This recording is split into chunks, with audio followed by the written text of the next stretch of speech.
Agora a gente vai descobrir se existe algum número da Mega Sena que é sorteado mais vezes do que os outros.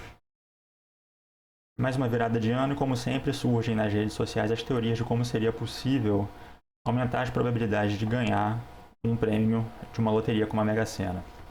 Então, para verificar se isso é possível mesmo, eu resolvi analisar os dados dos sorteios que já aconteceram. Então, para começar essa tarefa, eu fui até o site da Caixa e coletei todos os resultados dos sorteios da Mega Sena desde 1996, se eu não me engano. A gente já vai ver os dados exatos.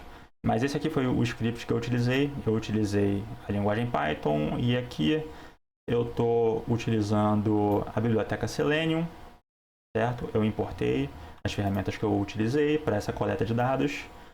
Aqui em seguida eu iniciei a minha sessão utilizando o navegador do Google Chrome.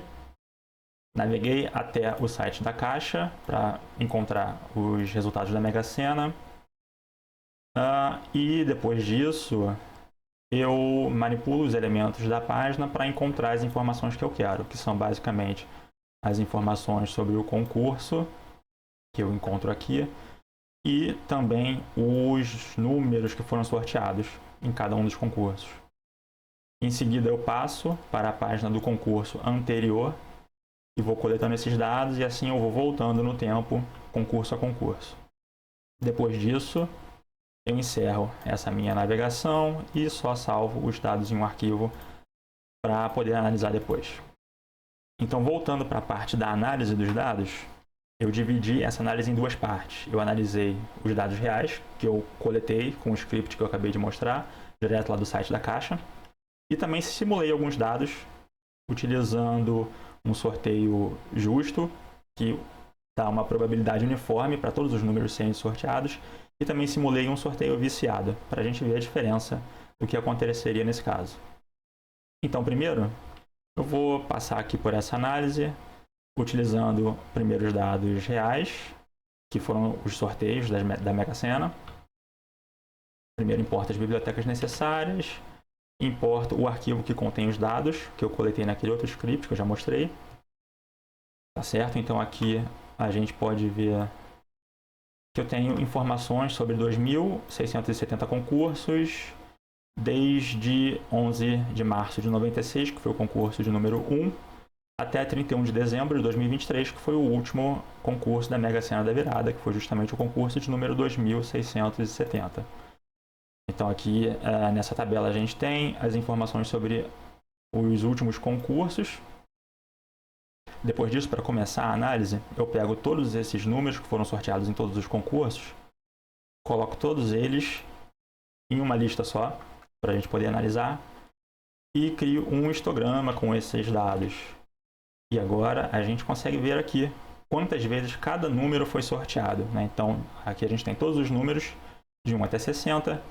Em média, cada número foi sorteado 267 vezes. E a gente tem aqui alguns números que foram sorteados um pouco mais, uns números que foram sorteados com uma frequência um pouco menor.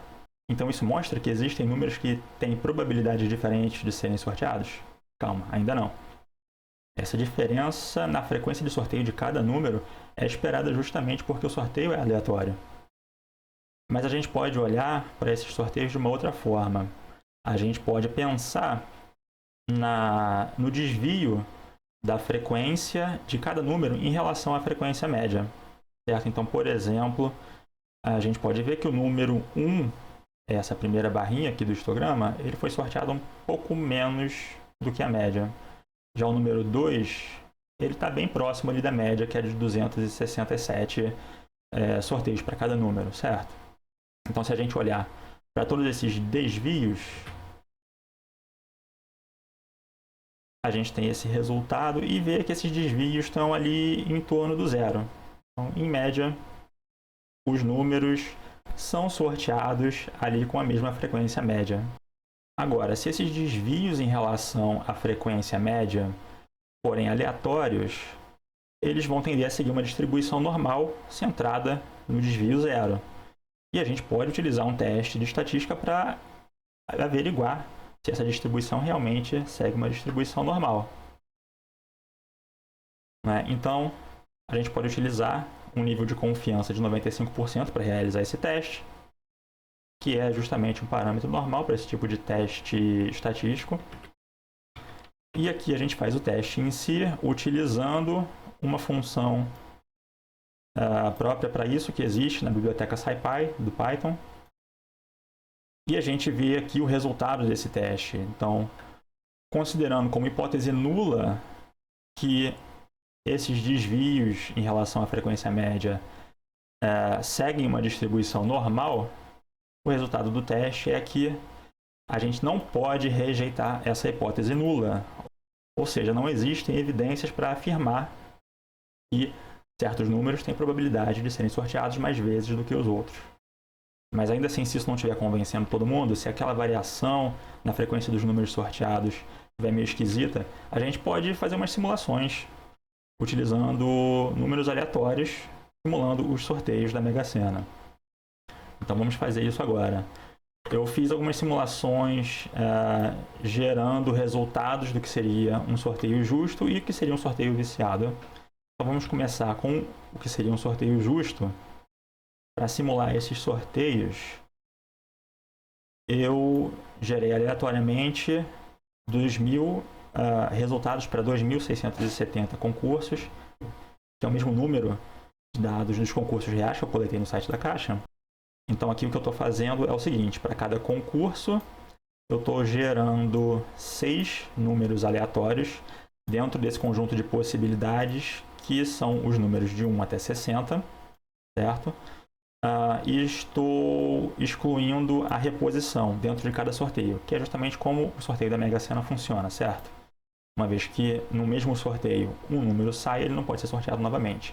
Já para o próximo concurso, todos os números que já foram sorteados voltam a fazer parte das possibilidades de sorteio.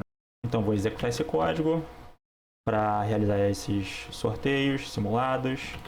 Aqui eu estou juntando os resultados de todos esses 2.670 sorteios simulados.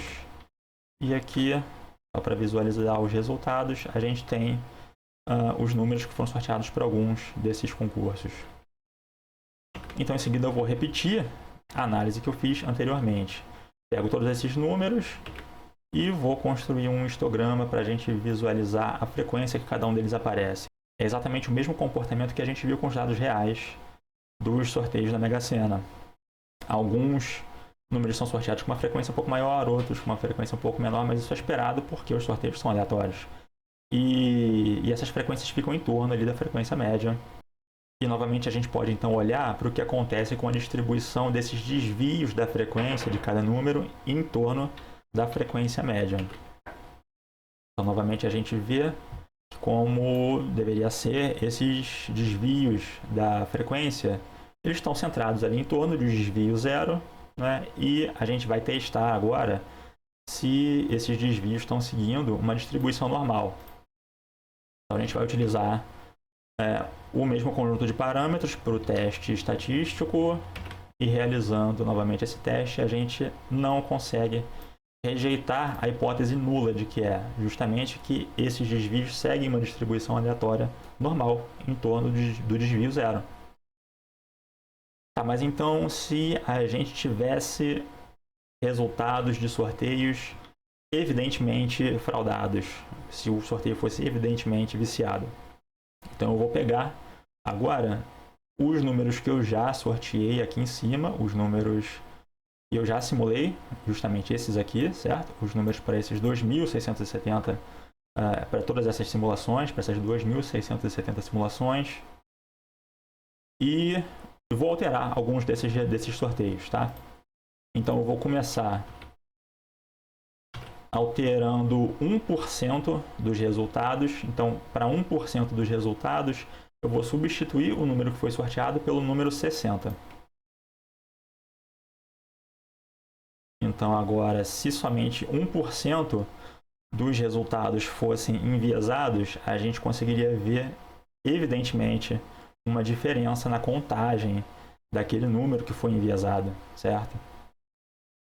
Então, a gente pode olhar também, novamente, para o desvio em relação à frequência média, e a gente vê que tem claramente aqui um número que tem um desvio destoando dos demais.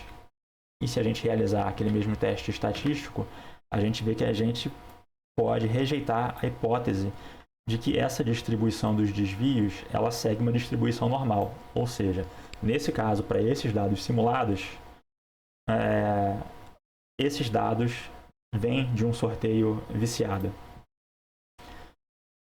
Mas então, se a gente tiver uma taxa de enviesamento, né, se a gente puder chamar assim, um pouco mais sutil, eu vou substituir então, em vez de 1% dos resultados, vou substituir só 0,1%. Vamos ver o que acontece. O desvio em relação à frequência média desse número que foi enviesado, ele é menor, né? Então, está mais próximo do que seria um resultado esperado ali para um sorteio justo. A gente vai observar essa distribuição dos desvios, ela está mais próxima de uma distribuição normal. E o teste estatístico diz que nesse caso a gente não consegue rejeitar a hipótese de que esse resultado vem de uma distribuição normal. Então, significa que existe um limiar ali de que a gente consegue detectar um possível desvio. Se a gente aumentar um pouquinho, então, essa quantidade de números viciados, se a gente aumentar esse percentual de substituição dos números justos pelos números viciados para 0,2% de substituição, ainda assim a gente tem agora uma distribuição que já está ali destoando, tá certo? Em relação à contagem de vezes que esse número aparece. Na distribuição dos desvios, talvez não fique já tão evidente assim, mas um teste estatístico a gente consegue então detectar. A gente consegue sim rejeitar a hipótese de que para essa simulação esses dados vêm de um sorteio justo. Então, para essas simulações é mais ou menos isso que a gente consegue fazer. Para quem quiser olhar um pouco melhor esses códigos, eu vou deixar um link na descrição de um lugar onde vocês conseguem encontrar todos esses códigos. E o que importa é que, analisando novamente os dados reais da Mega Sena, a gente não observa nenhum número destoando na distribuição de frequências dos sorteios, certo? E o que é mais importante, do que o que a gente consegue visualizar é o resultado do teste estatístico que a gente pode realizar. Então, o teste estatístico diz que a gente não consegue distinguir os resultados que a gente observa dos resultados que seriam esperados de se encontrar dentro de um sorteio aleatório e justo. Então, ainda com os dados reais, mesmo se nós alterarmos os parâmetros desse teste, aumentando o nível de confiança de 95% para 99%, a gente ainda assim não consegue rejeitar a hipótese de que esses dados seriam gerados por uma distribuição aleatória justa. Então, com isso, eu vou encerrando esse vídeo. Espero que a discussão tenha sido interessante. Até mais!